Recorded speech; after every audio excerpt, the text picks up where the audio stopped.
Well, hello there, ladies and gents. I'm Tammy Sipniewski. Thank you so much for popping by my channel. In this video, we're going to take a look at a brand new product from Godox, and you might be surprised to find out, not a light. So I got an email from Godox saying, hey, would you like to try out our new WMicS1? It's a wireless lavalier microphone system. Now, knowing the reputation that they have with lighting, I was really happy to see that they're making microphones now because I'm expecting that same level of quality with that budget pricing from Godox. In case you're new to my channel, whenever I review a microphone, I only use that microphone in the video and I always leave the audio raw. What if you're using this microphone in a live situation and you don't have the capability of adding all of these things? I want you to know and understand what your audio is going to sound like. Before I proceed any further, let me shut up so that we can do a self-noise test.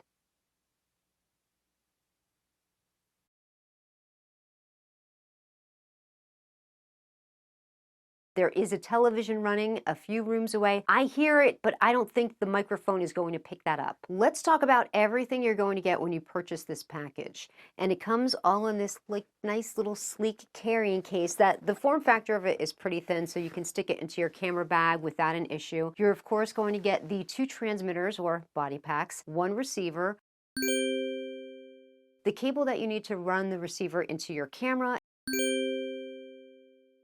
2 wired lav mics that go into the body packs. You're going to get a mount that goes onto the back of the receiver so you can put it into the hot shoe of your camera. You know what? It's just dawning on me that I don't think I got B-roll of the 3.5 to XLR cables. I know Godox is going to be really impressed with this. Here's the B-roll of that cable. And just like the wire transmitters, this does have the locking mechanism on the pin. This way it can't get pulled out accidentally. Nothing but high quality over here at the Tammy Sipniewski channel. Now let's walk through the bodies of the transmitter and the receiver. Of course, the transmitters are identical. What's unique about the transmitter is they all usually come with these belt clips, no big deal, but it also has a 1/4 mount on the back of the transmitter. Usually you only find that with the receiver, so I was happy to see it in the transmitter. Because when you stand this up, it doesn't, stand still. It's going to fall over. So I like that they included that in case you wanted to mount it to something. The transmitters and the receiver all come with a really nice clear OLED display screen. At the top of the transmitter, there's a port for the wired lav microphone, and there also is a line in port. What this line in is going to do is give this transmitter a feed. So if you wanted to run some music into it, you could. I don't know why you'd want to do that. I think that's something you'd want to do in post. It's just something extra that you have the capability of doing with the WMicS1. The antenna is very flexible and it's on there nice and tight. Like it feels like it's a quality premium piece of gear. It's not something that you pick it up and you think, oh, it's like a toy. But it's not too heavy where it would be considered cumbersome. Let's say if the groom is wearing it or your talent has it on, it's not something that's going to be awkward. On the side of each one of the transmitters, you're going to find the battery tray. Now, here's the thing that I don't like about this microphone system. You need 2 AA batteries for each one of the transmitters and the receivers. I was super bummed to see that. I don't like anything with batteries. I think that should all go away. I think everything should have that internal rechargeable lithium battery today. But then I noticed that there was a USB-C port on here too. And I was thinking, why does this have both a battery tray and a USB-C port? It doesn't make sense. What you can do is power this through a power bank or some other device can power this through the USB-C port. So it either has to be powered by battery or USB-C. Just speaking about ease of use with gear, I would recommend using the 2 AA batteries versus the whole USB-C powering. On the front of the transmitter, you're going to have 4 buttons, but there's only so much control that you have with these 4 buttons. If you want to adjust the gain, you have to do that through the receiver. You power it on by long pressing on the power button. Once it's on, if you wanted to mute the transmitter,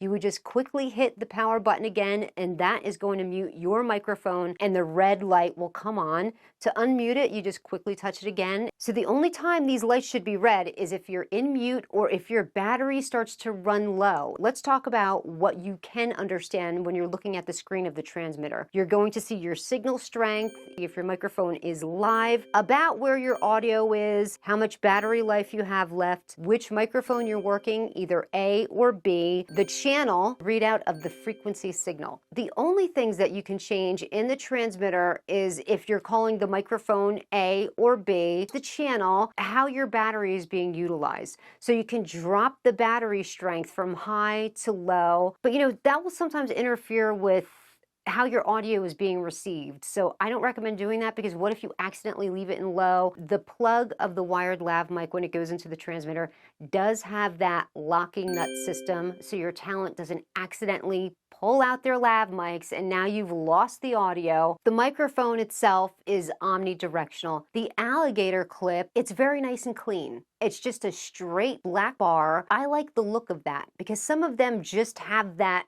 look of an alligator clip, even from the front. Like, I can understand, okay, it looks like that in the back, that's behind your clothes, but in the front, you'd want it to be nice, clean, and simple, and just do cable management well. This microphone really pulls it off. The other thing is the pop filter that's on this lavalier microphone. Listen, it's not coming off. Even when I was trying to get it off, I could barely get it off. This pop filter is like a weeble wobble, and you could push them back and forth and they would always stand up straight, very cute. I was throwing it all over the place and it would always just stand right up. It was amazing. Now the receiver, it's basically exactly the same body as the transmitter, with the exception that it has two antennas. Each one of the antennas is for the different ones of the body packs. And with the receiver, you control everything to do with the receiver and the transmitters. You can change up the channels, the internal gain, and these can go all the way up to 30. So you do have a pretty big range to fool around with when it comes to properly gain staging your microphones. With the receiver, you can also control whether or not you're recording in mono or stereo. When you're recording in stereo,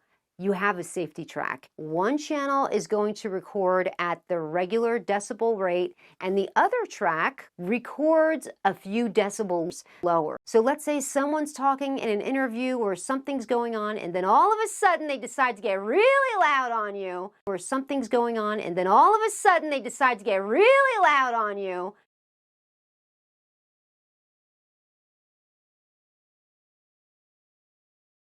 Something's going on, and then all of a sudden they decide to get really loud on you, and the audio is not going to clip anymore. It's going to be saved because the decibel of that particular channel is lower. Then of course you get all that other stuff in there too. Do you want to save up on the battery? Do you want to change the brightness of the screen? How long do you want to leave the screen on? Do you want to leave it on 10 seconds? Like, just little things that I don't think really matter. The main settings that you care about are going to be the internal gain, right? The channel that you're on, is it a nice clean frequency? And stereo. Make sure you're on the safety track. Now let's say you wanted to use the Godox WMicS1 as a simple voiceover microphone.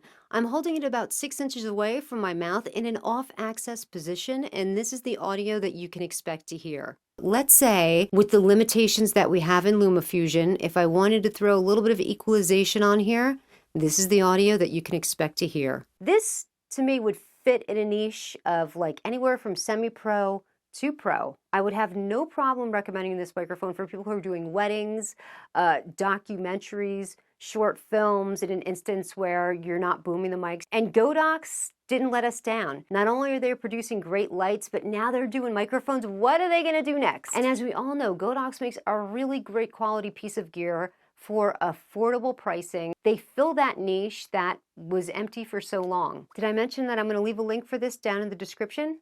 It's an affiliate link, so if you do buy off that link, it helps to support the channel, and I do appreciate it. Well, that's going to do it here for me today. I thank you so much for joining me, and until next time, wear your sunblock and call your mom and dad just to say how much you love them.